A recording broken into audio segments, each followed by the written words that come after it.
Hello दोस्तों, मैं हरबीर सिंह आप सभी का स्वागत करता हूं। और दोस्तों, जैसा कि आप सब जानते हो कि हम लोगों ने रिमाइंडर थ्योरम पढ़ रहे थे और नंबर सिस्टम में रिमाइंडर थ्योरम में हम लोग फर्मेट्स थ्योरम को पढ़ चुके थे। तो मैंने बताया था कि फर्मेट्स थ्योरम पढ़ने के बाद आज जो हमारा नया टॉपिक स्टार्ट होगा वो होगा साइक्लिसिटी थ्योरम मेथड, या फिर हम बोल सकते हैं ट्विशेंट मेथड या ट्विशेंट रिमाइंडर थ्योरम या फिर साइक्लिसिटी रिमाइंडर थ्योरम। तो उसको हम पढ़ेंगे और उसमें देखेंगे कि उससे क्वेश्चन कैसे पुटअप किए जाते हैं या कैसे उस तरह से क्वेश्चन पूछे जाते हैं। तो दोस्तों, हम अच्छे से जानते हैं कि जो साइक्लिसिटी मेथड था वो भारतीय गणितज्ञ ने दिया था, या भारतीय मैथमेटिशियन को पता था कि जो साइक्लिसिटी मेथड है उससे रिमाइंडर कैसे निकालते हैं। और अगर हम बात करें ट्विशेंट मेथड की, तो एक मैथमेटिशियन हुआ करते थे, अंग्रेज मैथमेटिशियन, जिनका नाम था यूलर्स। तो यूलर्स ने उसको ट्विशेंट नाम से उसको रजिस्टर कराया और वो मेथड उनके नाम से रजिस्टर्ड हुआ। तो उसकी हिस्ट्री के बारे में हमें कोई लेना देना नहीं है, हिस्ट्री को हम डिस्कस नहीं करेंगे। और हम जो डिस्कस करने वाले हैं आज साइक्लिसिटी मेथड या फिर ट्विशेंट मेथड और उससे कैसे रिमाइंडर आता है, उन सारी चीज़ों के बारे में डिस्कस करेंगे। तो दोस्तों, शुरू करते हैं हम।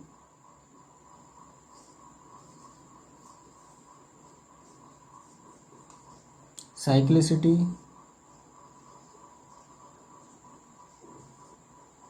रिमाइंडर थ्योरम, या फिर लिखेंगे और ट्विशेंट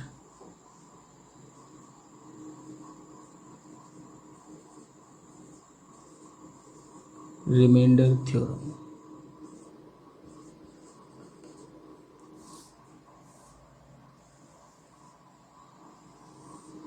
ये और दोस्तों, हम जानते हैं कि जो ट्विशेंट रिमाइंडर थ्योरम थी इसको दिया था यूलर्स ने,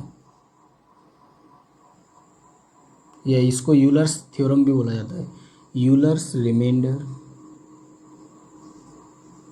थ्योरम।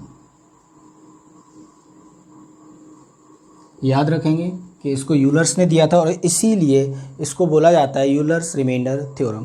तो दोस्तों, होता क्या है, अगर हम साइक्लिसिटी या रिमाइंडर थ्योरम की बात करें तो ये होता क्या है, कैसे इससे रिमाइंडर निकालते हैं। तो जैसे फॉर एग्जांपल मैंने आपको समझाया कि कोई भी मेरे पास एक नंबर है, मैंने कहा कोई भी एक मेरे पास नंबर है n, और मैंने क्या किया, इसको एक नंबर से डिवाइड किया और वो नंबर मेरे पास कोई भी है, मान लीजिए p। मैंने कहा कि मेरे पास एक नंबर है n और मैंने उस नंबर को p से डिवाइड किया। तो दोस्तों, याद रखेंगे कि इसकी जो पावर है वो कुछ भी हो, a b c d, जो मर्जी पावर हो, कोई फ़र्क नहीं पड़ता हमें। अगर ये दिया है तो सबसे पहले जो हमारा p है उसका ट्विशेंट चेक करेंगे, और ट्विशेंट को हम फाई से डिनोट करते हैं। इसको किससे डिनोट करते हैं? फाई से। ये याद रखेंगे, ट्विशेंट को हम फाई से डिनोट करते हैं। और इसका ट्विशेंट निकालेंगे p का, तो हम देखेंगे कि जो p का ट्विशेंट निकल के आएगा वही क्या होगा, या फिर हम कह सकते हैं कि जो इसकी साइकिल घूमेगी। अब साइकिल को मैं उसको समझाऊंगा आपको कि कैसे क्या होगा, साइकिल कहाँ से रिपीट होती है, उस सारी चीज़ों को हम देखेंगे कि साइकिल होती क्या है आखिर, उन सारी चीज़ों को।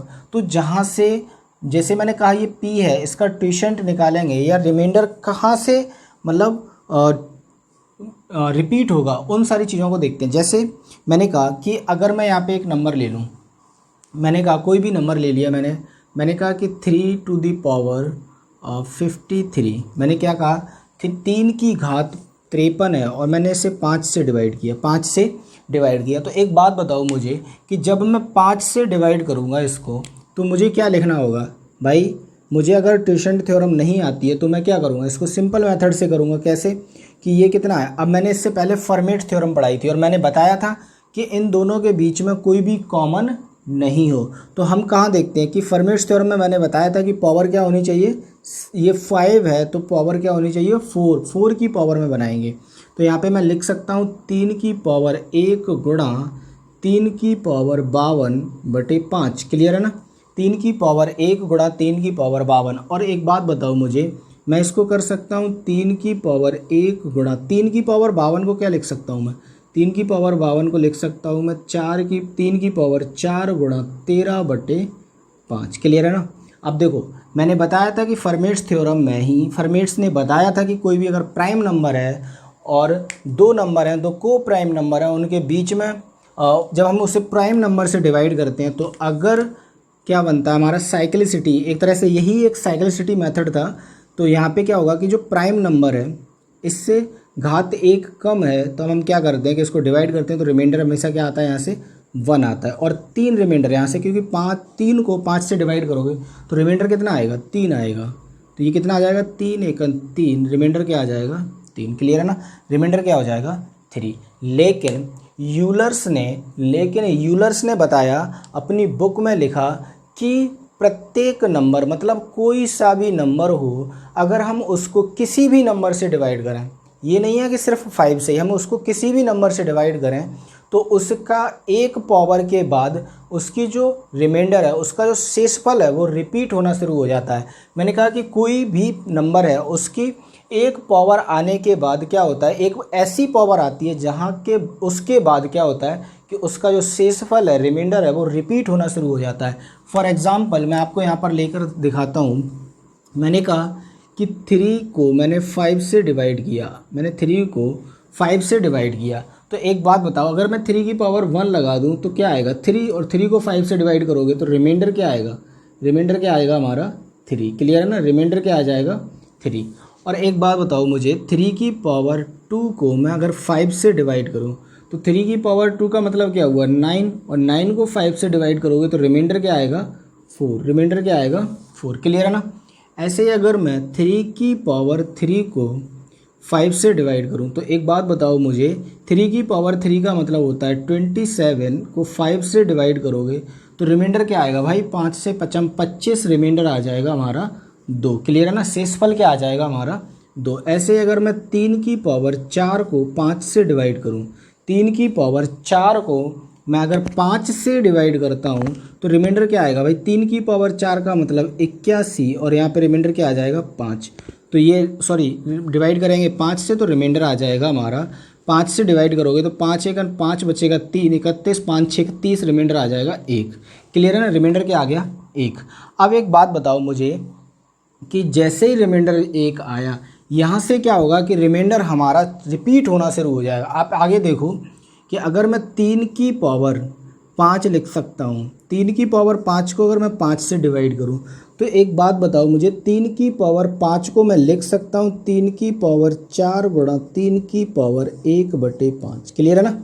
अब देखो मैंने किया था कि 3 की पावर 4 को 5 से डिवाइड करते हैं तो रिमाइंडर क्या आता है 1। तो भाई यहाँ से रिमाइंडर आएगा 1।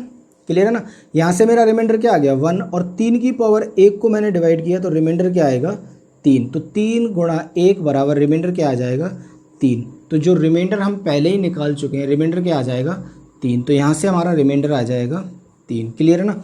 ऐसे अगर मैं 3 की पावर 6/5 को मैं डिवाइड करूँ तो रिमाइंडर क्या आएगा। अब भाई 3 की पावर 5 6, तो इसको भी मैं लिख सकता हूँ 3 की पावर 4 गुणा 3 की पावर 2/5, और इसको हम कर चुके हैं पहले से ही, क्या कर चुके हैं कि भाई 3 की पावर 4 का मतलब रिमाइंडर क्या होता है 1। तो मैं इसको लिखूंगा 1, और यहाँ से ये क्या आ जाएगा 3 3 9, और 3 की पावर 2 को हम रिमाइंडर निकाल चुके हैं 4। तो यहाँ से गुणा करेंगे 4, रिमाइंडर क्या आ जाएगा हमारा 4। आप यहाँ पे देख रहे होंगे, एक चीज़ आपको पता चल रही होगी कि जैसे ही रिमाइंडर 1 आया, रिपीट होना स्टार्ट हो गया। पहले 3 आया, फिर 4 आया। अब भाई पहले हमारा 3 आया, फिर 4 आया। अब नेक्स्ट में जैसे आप एक बार लेकर देख सकते हो कि मैंने 3 की पावर 7 को 5 से डिवाइड किया, तो मैं इसको लिख सकता हूँ 3 की पावर 4 गुणा 3 की पावर 3/5, और 3 की पावर 4 का मतलब हमें पता है 1, 3 की पावर 3 का मतलब हमें पता है 2, तो 2 का गुणा 1 से करोगे, रिमाइंडर क्या आ जाएगा 2। क्लियर है ना, रिमाइंडर क्या आ जाएगा 2। तो यहाँ से आपको एक क्लियर एक बात समझ आ रही होगी कि जैसे ही हमारा रिमाइंडर 1 आया, यहाँ से क्या होता है, जो हमारी साइकिल है, इसी को बोलते हैं हम साइकिल, कि जो साइकिल है हमारी वो क्या होती है, रिपीट होना शुरू हो जाती है। मतलब दोबारा से जो रिमाइंडर है वो हमारा रिपीट होना शुरू हो जाता है। क्लियर है। आई होप कि आपको ये सारी चीज़ें समझ आई होंगी कि इसको मैं क्या कर रहा हूँ। और आप बिल्कुल ये मत सोचिए कि मैं 5 को ही ले रहा हूँ, क्या 5 से ही डिवाइड करेंगे, बिल्कुल नहीं।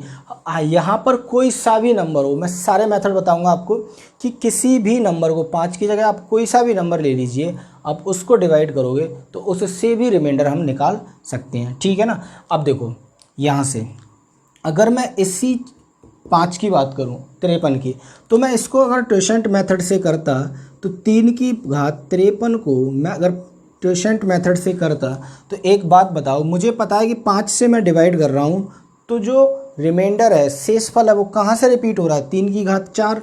तो मैं इसको क्या लिख सकता हूँ भाई, 4 से डिवाइड करो इसको, 53 को अगर 4 से डिवाइड करेंगे तो कितना आएगा, एक शेषफल क्या बचेगा, 1। तो 3 की घात 1 को 5 से डिवाइड करोगे रिमाइंडर आ जाएगा 3। आगे करने की ज़रूरत नहीं, क्योंकि हमें पता है कि 3 की घात 4/5 का रिमाइंडर हमेशा 1 आएगा। तो फिर इसका तो कोई उद्देश्य ही नहीं बचा, इसका तो कोई अस्तित्व ही नहीं बचा इस पूरे रिमाइंडर थ्योरम में, ठीक है ना। क्योंकि जब रिमाइंडर 1 आ जाता है और रिमाइंडर 1 पर कितनी भी घात लगा दो, जो मर्जी घात लगा दो, उसका रिमाइंडर हमेशा 1 आएगा। क्लियर है ना, हमेशा 1 आएगा। चलो, तो ये क्या था हमारा साइक्लिसिटी मेथड था कि हमारी साइकिल कैसे रिपीट होगी। अब इसमें नेक्स्ट आता है हमारा कि अगर ये जो दिया है, जो नंबर हमें गिवन है, उस नंबर में हम कैसे निकालेंगे, कैसे पता चलेगा कि हमारा जो रिमाइंडर है वो कहाँ पर रिपीट हो रहा है, कहाँ पर रिपीट हो रहा है या कितनी पावर के बाद रिपीट हो रहा है। तो आप इसको कैसे फाइंड करोगे, इसको देखते हैं। चलो,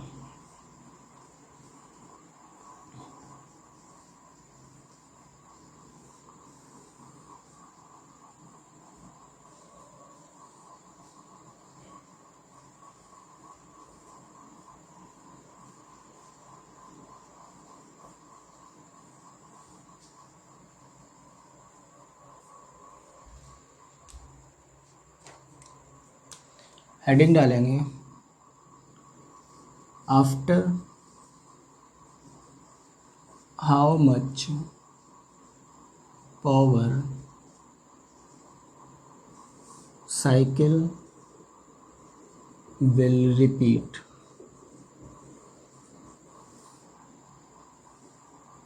कितनी पावर के बाद साइकिल रिपीट होगी, कितनी पावर के बाद, कितनी घात के बाद जो साइकिल है वो रिपीट होगी, या जो पावर की साइकिल है वो रिपीट होगी। अब ये कैसे पता लगेगा हमें, तो मैंने बताया था कि इसको पता लगाने के लिए हम सबसे पहले क्या करते हैं, ट्विशेंट निकालते हैं।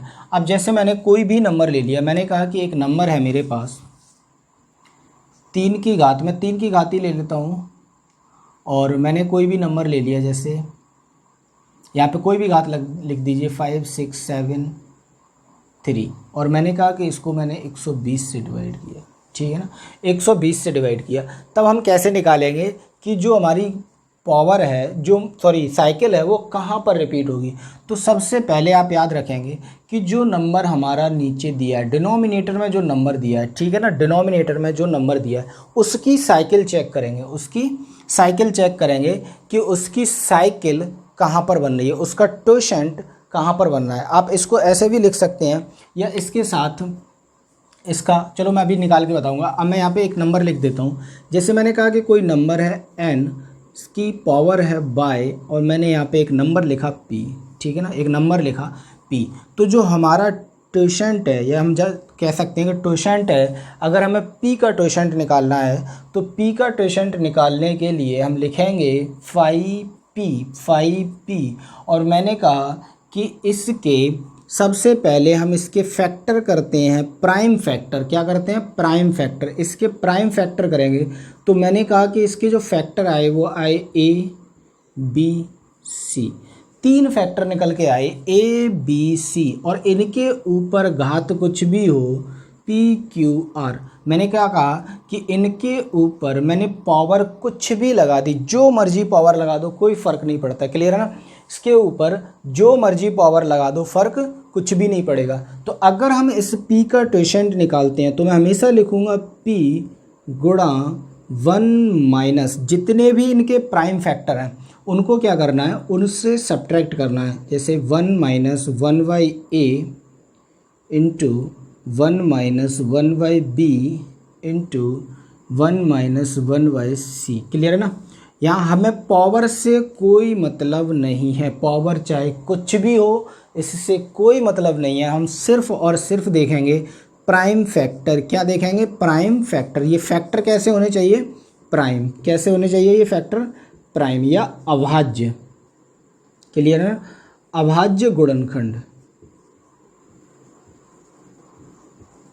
ये बात याद रखेंगे कि ये जो फैक्टर होने चाहिए वो हमारे कैसे होने चाहिए, अभाज्य गुणनखंड। तो अगर हम p का ट्वेशेंट निकालेंगे तो वो क्या निकल के आएगा, ट्वेशेंट निकल के आएगा ये, क्लियर है ना। ट्वेशेंट क्या निकल के आएगा, अगर p गुणा 1 माइनस 1/a गुणा 1 माइनस 1/b गुणा 1 माइनस 1/c, ये क्या निकल के आएगा, ट्वेशेंट। जैसे मैंने कहा कि ये 120 है, मुझे 120 का ट्वेशेंट निकालना है, तो कैसे निकालूंगा, 120 का आप ट्वेशेंट निकालोगे तो कैसे निकालेंगे, आप सिंपल समझो। सबसे पहले 120 के प्राइम फैक्टर बताओ मुझे, सबसे पहले 120 के प्राइम फैक्टर।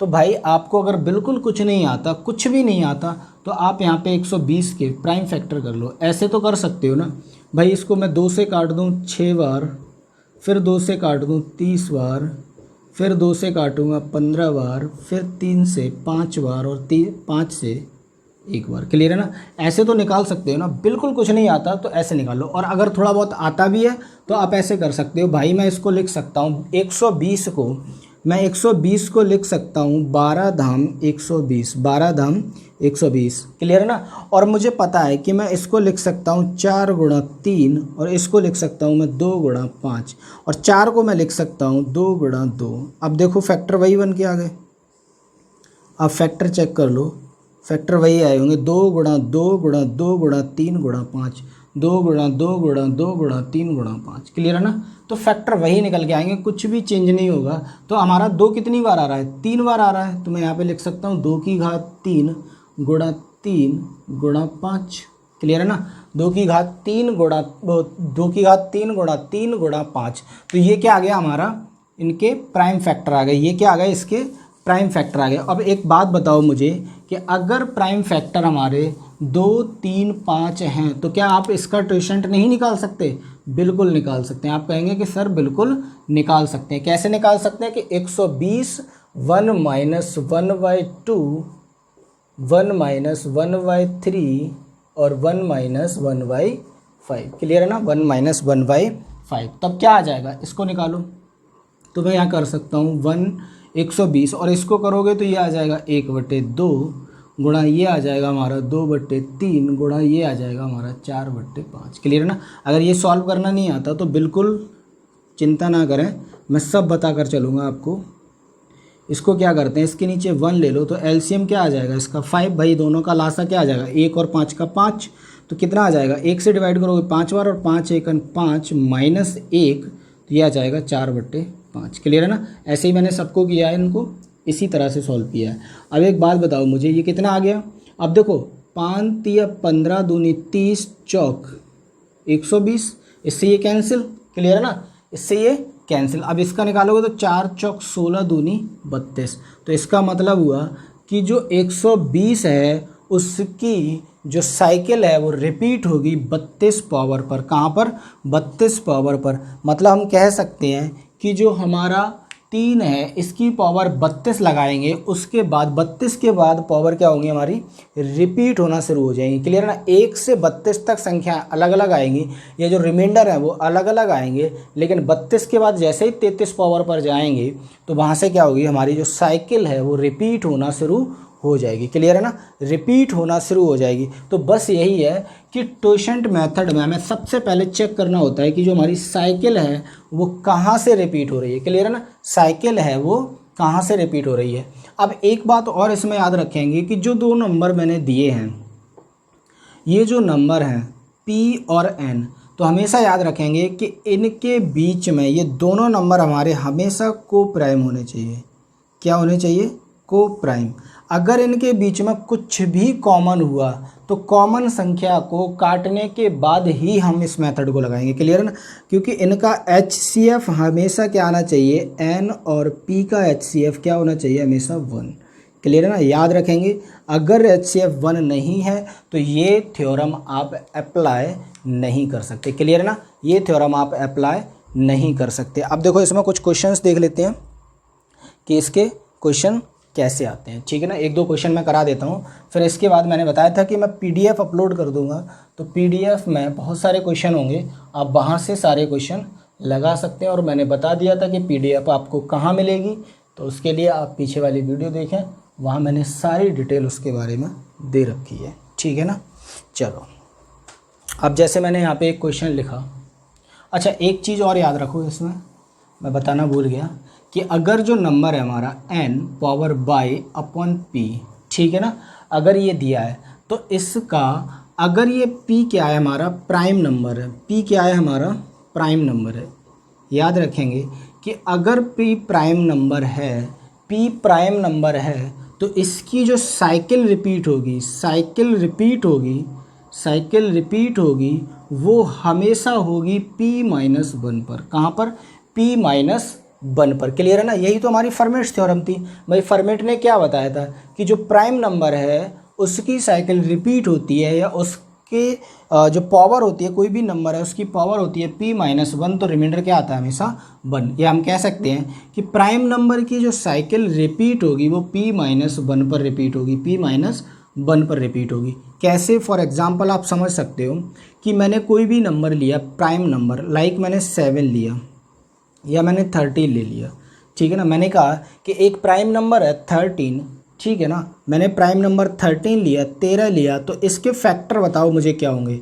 तो भाई आप साफ साफ कहोगे कि इसके फैक्टर होंगे 1 और 13, 1 और 13। तो एक बात बताओ, इस 1 का तो कोई मतलब ही नहीं है। क्लियर है ना, 1 का तो कोई मतलब नहीं है। फैक्टर क्या बचा? सिर्फ एक 13। और इस 13 का अगर मैं ट्वेशेंट निकालूंगा 13 का, तो क्या निकल के आएगा? ट्वेशेंट निकालोगे तो 13 इंटू 1 माइनस 1 अपॉन 13, और इसको मैं करूँगा 13 इंटू 1 माइनस 13 को करूँगा तो 12 अपॉन 13, 13 से 13 कैंसिल, जो साइकिल रिपीट होगी वो हमारी 12 पर। क्लियर है ना। तो जो साइकिल आ जाएगी इसकी कहाँ पर आ जाएगी? 12 पर। तो एक बात बताओ मुझे कि प्राइम नंबर क्या निकल के आया भाई? 13 था, मैंने क्या किया 1 सब्ट्रैक्ट किया तो क्या आ गया? 12। क्लियर है ना। तो हम डायरेक्ट निकाल सकते हैं इसको कि जो हमारा प्राइम नंबर होगा उसकी साइकिल हमेशा रिपीट होगी p-1 पर। कहाँ पर रिपीट होगी? p-1 पर। चलो अब क्वेश्चन देख लेते हैं हमारा, कि जैसे क्वेश्चन दिया है 2 की पावर 49 अपॉन 7, 2 की पावर 49 अपॉन 7। अब इसको क्या करेंगे? ठीक है ना। अब ये दिया है कि 2 की पावर 49 अपॉन 7, तो हमें पता है कि जो हमारा 7 है, जो हमारा 7 है, इसकी साइकिल हमेशा रिपीट होगी।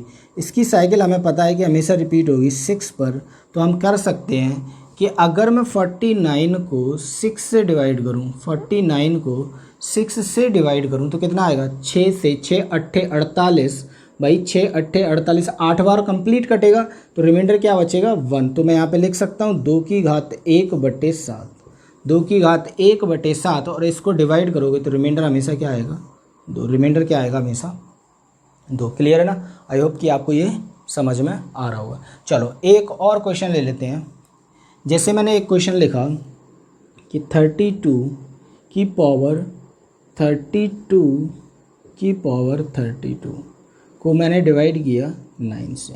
अब बताओ कि इसका रिमाइंडर क्या आएगा? इसका रिमाइंडर क्या आएगा? ठीक है ना। अब ये मुझे दे दिया, तो एक बात बताओ कि अगर मुझे ये करने के लिए, सबसे पहले तो मुझे ट्वेशेंट मेथड से करने के लिए मुझे पता होना चाहिए कि 9 की साइकिल रिपीट कहाँ होगी, 9 की साइकिल रिपीट कहाँ होगी। तो सबसे पहले मैं 9 का ट्वेशेंट निकालूंगा। तो 9 का ट्वेशेंट निकालने के लिए मुझे पता है कि 9 के प्राइम फैक्टर की अगर मैं बात करूं तो 3 इंटू 3, भाई प्राइम फैक्टर क्या हो जाएंगे? 3 की घात 2। तो मैं यहाँ पे अगर 9 का ट्वेशेंट निकालूंगा तो क्या निकल के आएगा? 9 गुणा 1 माइनस 1/3, क्योंकि 3 क्या है? 1 है, ठीक है ना। तो यहाँ पे करोगे 9 गुणा और 3 1 3 माइनस 1 2/3, 3 से कट करोगे 3 और 3 दूनी 6।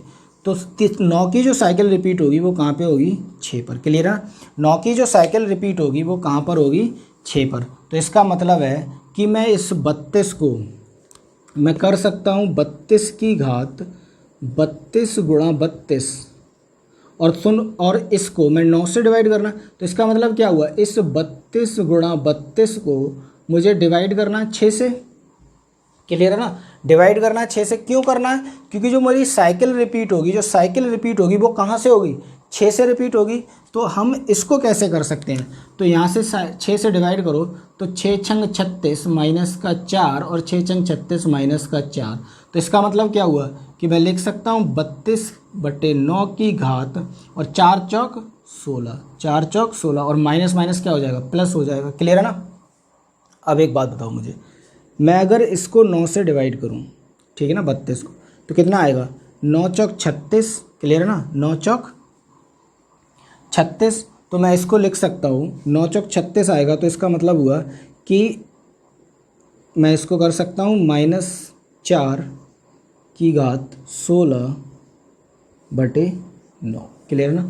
4 की घात -4 की घात 16/9। अब इसको मैं क्या कर सकता हूँ भाई? मैंने क्या लिखा कि 4 की घात 16, 4 की घात 16, ठीक है ना, -4 की घात 16 पे घात 9। अब मुझे पता है कि जब मैं ये करूँगा 4 की घात -16,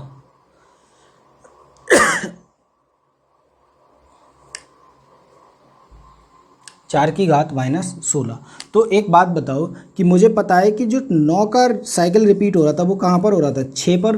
तो मैं इसको 6 से डिवाइड कर दूँ तो कितनी बार जाएगा? 6 तिया 18 या 6 दूनी 12, कितनी बार जाएगा? 4 बार। तो मैं यहाँ पे लिख सकता हूँ -4 की घात 4/9। क्लियर है ना? -4 की घात 4/9। और ये कितना आ जाएगा भाई? 4 से डिवाइड करो, 4 का फैक्टर करोगे तो माइनस की अगर पावर क्या है? इवन है, पावर क्या है? इवन है। तो हमारा जो माइनस का साइन है वो तो प्लस में चेंज हो जाएगा, मतलब नंबर हमारा पॉजिटिव आएगा। और 4 की घात 4 का मतलब होता है 256, ठीक है ना, 256। और उसको डिवाइड करोगे तो 9 से डिवाइड करो तो 9 क्या अगर डिवाइड करोगे तो 9 तिया 9 दूनी 18 बचा 7, 9 अट्ठे 72, रिमाइंडर आ जाएगा 4। रिमाइंडर क्या आ जाएगा हमारा? 4। रिमाइंडर क्या आ जाएगा? 4। क्लियर है ना? रिमाइंडर क्या आ जाएगा? 4। ये दोस्तों मैंने आपको समझाने के लिए, मैंने समझाया आपको इसलिए इतना बड़ा किया है। क्लियर है ना? मैंने समझाया इसलिए इतना बड़ा हुआ है। और अगर आप खुद से करोगे तो ये बिल्कुल छोटा हो जाएगा, इतना बड़ा नहीं होगा। क्लियर है ना? चलो इसके बाद एक क्वेश्चन और देखते हैं, अच्छा सा क्वेश्चन।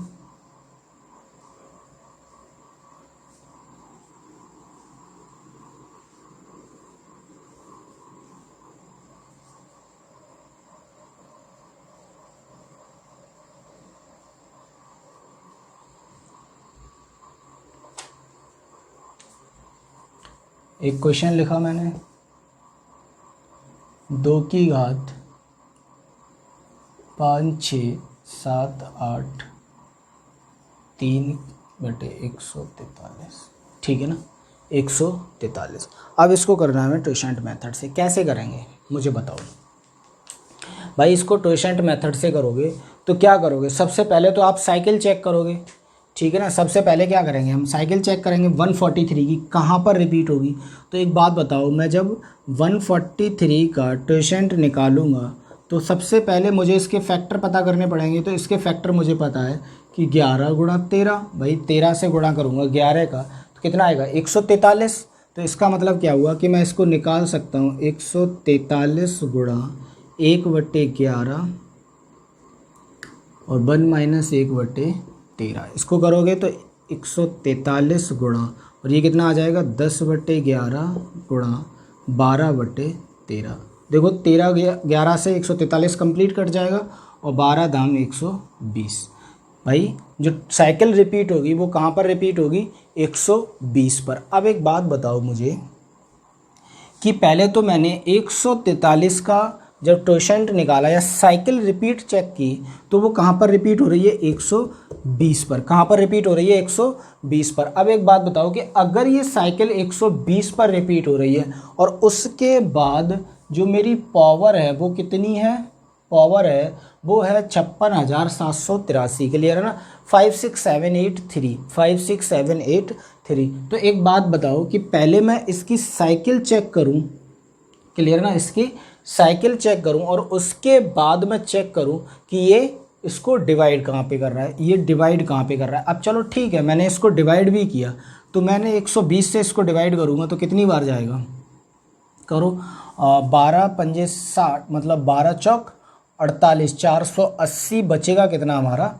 87, कितना बचेगा 87, ये हो जाएगा 878, 12 सत्ते 84, मतलब 840 बचेगा हमारा 38, और ये 12 तिया 36, पावर बचेगी 23, पावर क्या आ जाएगी 23। तो मैं यहाँ पे लिख सकता हूँ 2 की घात 23 बटे 143, क्योंकि भाई 23 को तो हम डिवाइड ही नहीं कर सकते। क्लियर है ना। अब एक बात बताओ कि आप इसको करने बैठोगे तो क्या कर सकते हो आप, भाई 2 की पावर 23 है, 2 की पावर क्या है 23 है, तो आप क्या करोगे भाई, हमें ज़्यादा से ज़्यादा याद होगा कि 2 की पावर 10 तक हम निकाल सकते हैं कि 2 की पावर 10 1024, ठीक है ना। लेकिन इससे आगे याद करना पॉसिबल नहीं है। मतलब चलो यहाँ पे 2 ले लिया मैंने, यहाँ पे 3 होता, 4 होता, 5 होता, कोई बड़ा नंबर होता और 23 घात होती, तो क्या आप कर पाते, नहीं कर पाते, ठीक है ना। तब हम क्या करेंगे कि एक इसको सॉल्व करने का हम टोशेंट मेथड यूज नहीं करेंगे, टोशेंट मेथड यूज नहीं करेंगे। इसके लिए जो रिमाइंडर थ्योरम आती है वो आती है हमारी एलसीएम रिमाइंडर थ्योरम या फिर चाइनीज रिमाइंडर थ्योरम। तो उसको हम नेक्स्ट वीडियो में डिस्कस करेंगे। मैं आज इस वीडियो को यहीं पर छोड़ता हूँ और इसी क्वेश्चन को मैं नेक्स्ट वीडियो में आपके लिए कराऊंगा, ठीक है ना। तो जब मैं रिमाइंडर थ्योरम पढ़ाऊंगा, चाइनीज रिमाइंडर थ्योरम या एलसीएम रिमाइंडर थ्योरम, तो उसमें ये सारी चीज़ों को मैं डिस्कस करूँगा कि उसमें कैसे करेंगे, ठीक है ना दोस्तों। तो इसी के साथ दोस्तों, आपको वीडियो पसंद आया हो तो वीडियो को लाइक कर दें, अपने दोस्त हैं जितने भी दोस्त हैं उनको सभी को शेयर कर दें, और अगर आप चैनल पर फर्स्ट टाइम विजिट किया आपने तो चैनल को सब्सक्राइब कर लें। आपके लिए बहुत बहुत धन्यवाद कि आपने वीडियो पूरा देखा। Thank you, have a nice day.